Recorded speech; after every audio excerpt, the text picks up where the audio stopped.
Hey guys, Ethan from Sportitude here, bringing you a little overview of the new race day options from Mizuno. Now, normally we do a comparison review, but we've got a bit of a special one today. With Mizuno, they've released two new race day options that have both been spawned from the original Wave Rebellion. So we're going to take you through the new look race day outfit from Mizuno today.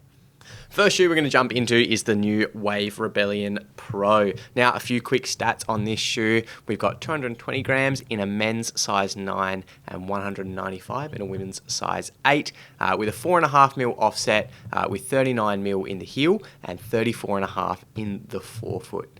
Now we're going to jump into some of the nitty-gritty specs and details of the tech that goes into this shoe. First things first, for the tech in this shoe, we're going to jump into the outsole. We've got the full-length G3 outsole rubber, same as what was in the original Wave Rebellion. You've got a bit of a cutout and exposed foam through here, but it's not really where you're going to be striking the shoe, so it's nothing to worry about. We've gone for a slightly smaller diamond configuration for the outsole compared to the horizontal in the Wave Rebellion, which is just going to give you second to none traction that we loved from the Rebellion original.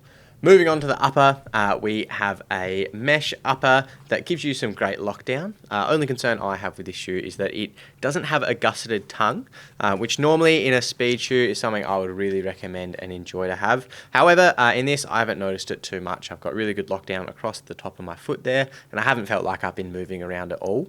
Would be interesting to see how this shoe fared on a course with lots of technical turns, switchbacks, and that kind of thing. However, if you're doing a longer course race that is fairly out and back or with long straightaway periods, I think this would perform and you wouldn't really need to worry about that too much. But it would definitely be something to consider if you're thinking of whacking this on for a short course where you're taking corners at high speed. Comfortable through the heel counter and heel collar, really great lockdown, no slippage there for me either. A few key things of note between the Wave Rebellion Pro and the Wave Rebellion. Still got that engineered upper. It doesn't have that gusseted tongue that we had before, and there's no solid heel counter inbuilt into the shoe like they had in the Wave Rebellion. Probably just there to save a bit of weight, as this is a race day option. Alrighty, now to jump into the exciting part of the new shoe, the midsole. We've got a brand new foam from Mizuno. The coloured foam on the top here is their Energy Light Plus, which gives you a nice cushioned landing, down to the white foam, which is Energy Light, same foam that we had in the Wave Rebellion. A little bit firmer to keep you firm and snappy through toe off. As you can see from the bottom here, we have that big cutout to save a bit of weight, and we have that vertical guidance line as well with the beveled lateral side to get you through to your first met for toe off. We also have their carbon infused plate, which coupled with those soft foams gives you a nice responsive and snappy transition through to toe off. So that was the Wave Rebellion Pro. Jumping into the Wave Rebellion Flash, this shoe is for someone who still has a little bit of race day experience under their belt, but wants to try something that is closer to a traditional racing flat, is a little bit firmer and a little bit lower stack than the Pro. So we'll jump into the stats. So jumping into the Wave Rebellion Flash, we've got an 8mm offset with 37.5mm in the heel and 29.5 in the forefoot. And we're looking at 230 grams for a men's size 9 and 200 for a women's size 8. Now, let's jump into the nitty-gritty tech. Now, just like we did with the Pro, we're going to jump into the outsole.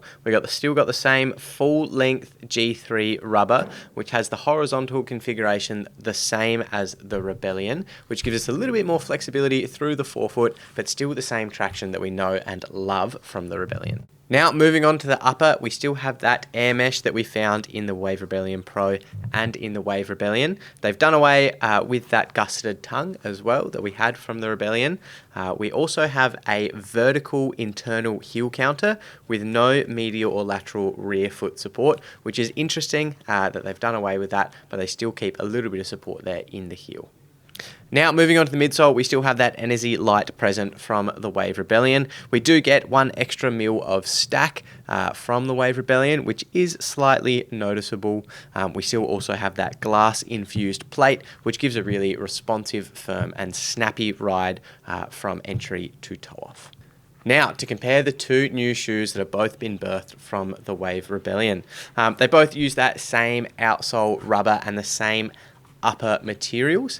However, if you're after something that is more similar to a traditional racing flat that'll be a little bit firmer and more similar to the Wave Rebellion, the Wave Flash is the way to go. If you're after something that's a little bit higher stack, a bit more softer, a little bit more similar to current racing shoe models, then the Rebellion Pro is definitely a good option to consider.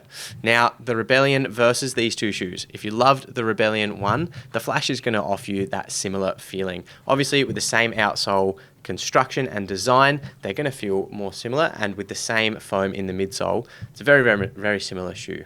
If you're after something that is more akin to the other racing shoes on the market, like your Adios Pro from Adidas or your Alphafly from Nike, definitely give the Rebellion Pro a shot. It's something I've quite enjoyed running in, and I think it really competes in that market as something that is soft, responsive, and will really help you out on race day to crush a PB. So there you have it, a brief little overview of the two new race day options from Mizuno. If you want to check out any of our other reviews, make sure you check out our page. If you haven't already, make sure you subscribe and like this video. Any questions, theories, or comments, make sure you leave them down below. And thanks for watching, and we'll see you out on the roads.